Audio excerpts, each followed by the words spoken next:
जवाहरलाल नेहरू जी का कार्यकाल वो किसी ने अभी तक क्रॉस नहीं किया है, न कर सके, ना कामों में ना कार्यकाल में।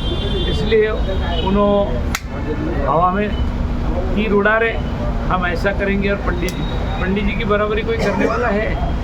आप जो कह रहे हैं वो सबसे पहले वो गलत बात है जो उनको लग रहा है। संजय राउत ने कल आरोप किया है कि विधानसभा के जो इलेक्शन हो रहे हैं उसके अंदर 150 से 200 करोड़ रुपये बांटे गए।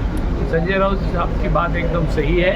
जब तक कि ऐसा नहीं होता, जब तक इतनी बड़े चुनाव में लोगों ने पार्टी का टिकट दिया और फिर वापस किया, ऐसा कभी होता है कि? वो जो संजय राउत ने बात की वो बिल्कुल ठीक है। पश्चिम बंगाल के इलेक्शन हारने के बाद टीएमसी को बार बार टारगेट किया जा रहा है, टीएमसी खोलने की कोशिश की जा रही है। अभी कोशिश क्या करने की बाकी रही? उन्होंने 58 आमदार तो फोड़ दिया है। अब जो महाराष्ट्र में हुआ वो पश्चिम बंगाल में होने वाला है। जी, महाराष्ट्र में जो 17 सीटें हैं एमएलसी के, तो महागठबंधन के लोगों का ऐसा कहना है कि महाविकास आघाड़ी के जो तीनों गठ है उनमें आपस में नहीं तालमेल हो रहा है। महाराष्ट्र में जी, महाराष्ट्र में तालमेल नहीं होता तो हम सब जगह तालमेल बिठा के उम्मीदवार दिए थे, तो हमारे में कोई अनबन हुई नहीं। तो कल जो यूबीटी के जो एक प्रत्याशी थे उन्होंने उनका फॉर्म वापस लिया है, तो वो तालमेल उनका पार्टी लेवल में क्या अंदरूनी मामला होगा मालूम नहीं, लेकिन उन्होंने वो गलती नहीं करे। उन्होंने दूसरा फॉर्म ऑलरेडी भर के रखे थे। जो लोखंडे नाम के नगर सेवक है वहाँ के गठ नेता, उन्होंने उनका फॉर्म रखा है और वो इलेक्शन कॉन्टेस्ट कर रहे हैं।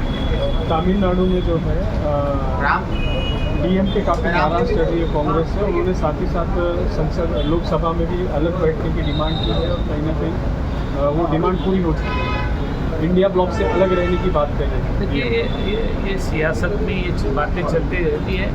जब चुनाव आते हैं कुछ ना कुछ नतीजे आते हैं, उसके बाद कोई चुनाव के नतीजे आने के बाद कोई डिसीजन होता है, उसके बाद भी इंडिया गठबंधन आज के तारीख में अपने अपने जगहों पे है। सब मिलके भारतीय जनता पार्टी को जो गलत रास्ते पे चल रही है, किसानों के बारे में, बेरोजगारों के बारे में, महंगाई के बारे में, पेट्रोल डीजल की कीमतों के बारे में, तो ये सबके लिए गलत है।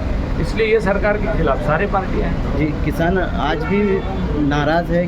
जिस तरह से वादे किए गए थे चुनाव में वो वादे पूरे नहीं हुए हैं और कई सारे जो किसान हैं वो भी आज भी कर्ज से नीचे दबे हुए हैं। जोड़ते हुए एक सवाल और है कि अभी जो है मुख्यमंत्री ने कर्ज माफी की जो घोषणा की है उसके अंदर 2 लाख रुपये ही बोला है और कई सारे अटी शर्ती उसके अंदर, उसके बारे में क्या बोलें? वो नोक झोंक वाला मामला है, ना किसानों के पल्लों में कुछ गिरने वाला है ना और किसी के। ये बोलने वाली बात अलग है, खाने के दांत अलग, दिखाने के दांत अलग है। किसी को कुछ फायदा मिलने वाला नहीं है। 2 लाख के ऊपर 1 लाख रुपए किसानों के पास कर्जा है 3 लाख, और वो 2 लाख माफ़ करेगी कब? वो जब तक 1 लाख ला के भरेगा नहीं तब तक। उसके पास कहाँ से आएंगे 1 लाख? अकाल पड़ा है, बारिश कभी ज़्यादा हुई है, फसल बीमा के पैसे नहीं मिले, तो किसान कहाँ से कर्जा भरेगा? इसलिए ये जो बातें उन्होंने कही है ये सारी फेल है। लेकिन सर ये 2 लाख रुपये इन्वेस्ट है क्या? क्योंकि पिछले नहीं 10 साल के अंदर अरे उसमें और ये किया है कि गए कर्ज माफ़ी में जो किसान बैठे उनको इसमें लिया नहीं है। इसका मतलब क्या निकलता है? उनको देना ही नहीं है।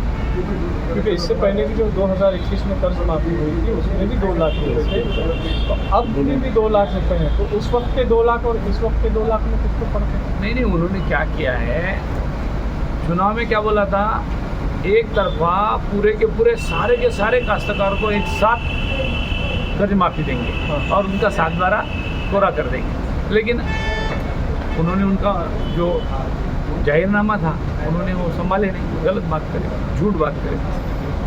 Thank you.